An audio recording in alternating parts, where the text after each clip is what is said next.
por la excelente charla. Invitamos al doctor Víctor Enríquez, quien es médico internista, gastroenterólogo y hepatólogo. Trabaja en el Hospital Clínico de la Universidad de Chile y en Clínica Santa María. Además atiende en el CEDIC de Arica, realiza endoscopías y forma parte de los equipos de hepatología, trasplante hepático y docente de medicina de la UD Chile. Ha participado en múltiples congresos de la especialidad y nos va a hablar de manejo de la hemorragia varicial, esofágica, gástrica y ectópica. Perfecto. Muchas gracias por la presentación, gracias por la invitación, gracias a los maestros. Bueno, les voy a hablar de manejo de la hemorragia varicial, esofágica, gástrica y ectópica. Okay. Con respecto a la clasificación, primero con las varices esofágicas, tenemos las varices en esta clasificación dicotómica que se prefiere, de menos de 5 centímetros o de 5 o más, pequeñas y grandes y con o sin presencia de signos de riesgo.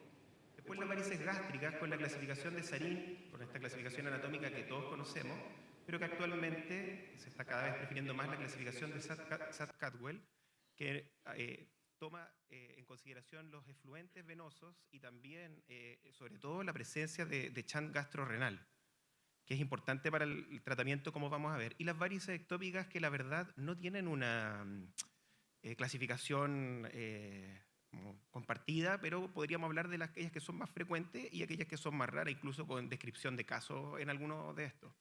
Y estos son la frecuencia de encontrar el problema, 78, 20 y 2% respectivamente. Podemos hablar del manejo inicial compartido, la vía aérea, estabilización hemodinámica, la necesidad de transfusiones, los fármacos vasoactivos, los antibióticos profilácticos.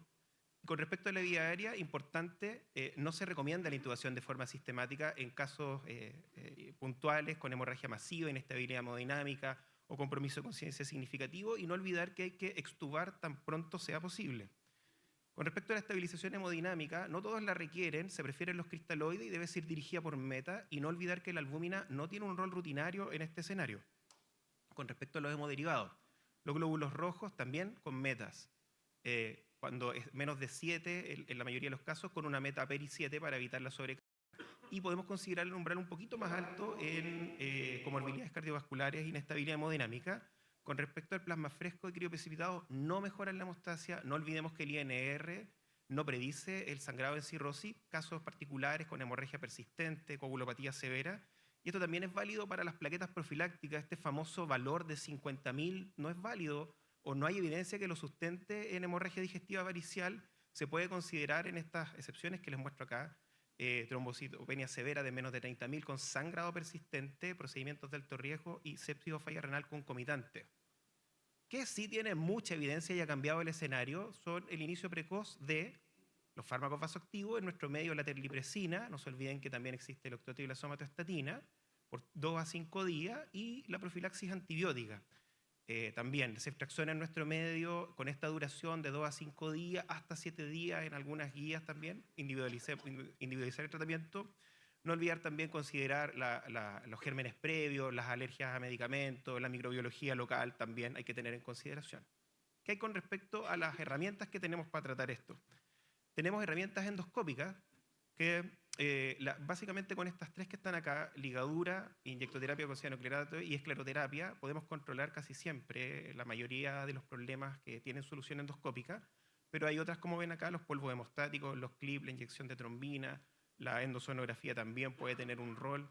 Los dispositivos de rescate con las sondas, la Senstac es la más famosa, pero hay otras más, y el stent esofágico autoexpandible, la terapia endovascular, los tips, van a hablar también en detalle de esto, con tips más embolización, y tenemos las terapias endovasculares por vía retrógrada, los famosos RTO, BRTO, parto y carto, según el agente embolizante que se utilice, el agente oclusor, perdón, balón, plug o coils. Lo mismo es válido para las anterógradas, la embolización selectiva y las terapias que se dirigen al vaso.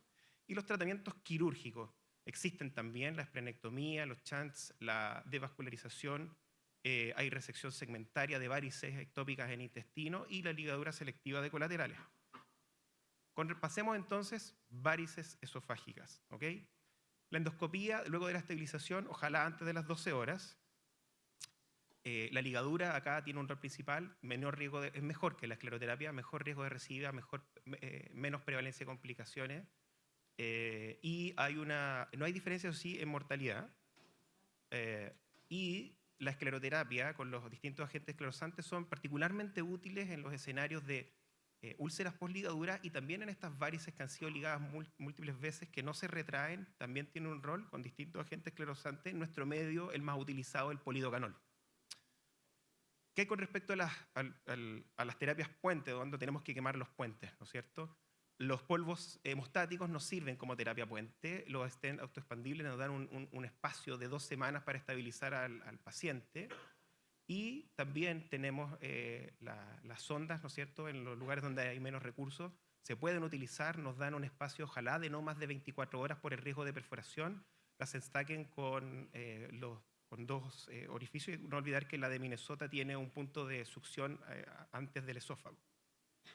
Este es uno de los mensajes centrales de la presentación, es que todos los pacientes que ingresen con varices esofágicas, en nuestra cabeza debe pasar si estos pacientes pueden tener indicación de TIPS. ¿Por qué? Esta es una diapositiva que van a ver seguro muchas veces en distintas presentaciones, porque antes de los 5 días, cuando no logramos el control, podemos utilizar TIC de salvataje. Cuando el paciente resangra antes de los 5 días, podemos utilizar de rescate, pero también hay un grupo de pacientes que podemos predecir que les va a ir mal y que sería mejor ponerle un TIPS, aquellos que tienen un Child-C alto o aquellos que tienen un Child-C intermedio con sangrado activo. E importantemente, uno de los predictores, mejores predictores, es el gradiente venoso de presión hepática de más de 20, que nos permite predecir el riesgo de sangrado tanto en este escenario y también en profilaxis secundaria. Cada vez hay más evidencia para esto y la guía lo está recomendando. Con respecto a las varices gástricas, en honor al tiempo, no me voy a detener en la clasificación de Sarin, pero sí en la de Satt-Cadwell, que, como les adelantaba, considera los efluentes venosos y los clasifican en 3 grandes grupos: aquellos que son de la curvatura menor, aquellos que son cardiofundales, los tipo 2, y las varices de curvatura menor, la sumatoria en el fondo, y cardiofundales. Y aquí diría lo novedoso es que la presencia o no de Chant gastrorenal, es decir, de una comunicación entre el sistema porta y el sistema venoso sistémico, el sistema cava, que A lo tiene y B, perdón, A no lo tiene y B lo tiene, ¿ya? Y esto va a tener una importancia relevante a la hora de definir el tratamiento, como vamos a ver. Por lo tanto, otro de los mensajes centrales es la utilización de TAP trifásico para definir esto, porque cuando inyectamos cianocrilato tenemos riesgo de embolización del material y producir tromboembolismo dada esta conexión. Entonces, pasando a la tipo 1, aquí da un poco lo mismo, porque el tratamiento da un poco lo mismo que tenga o no presencia de Chant, porque el tratamiento va a ser con ligadura preferentemente o TIPS, y el riesgo de embolización al no utilizar material no va a existir. Por lo tanto, vamos a este tipo de tratamiento.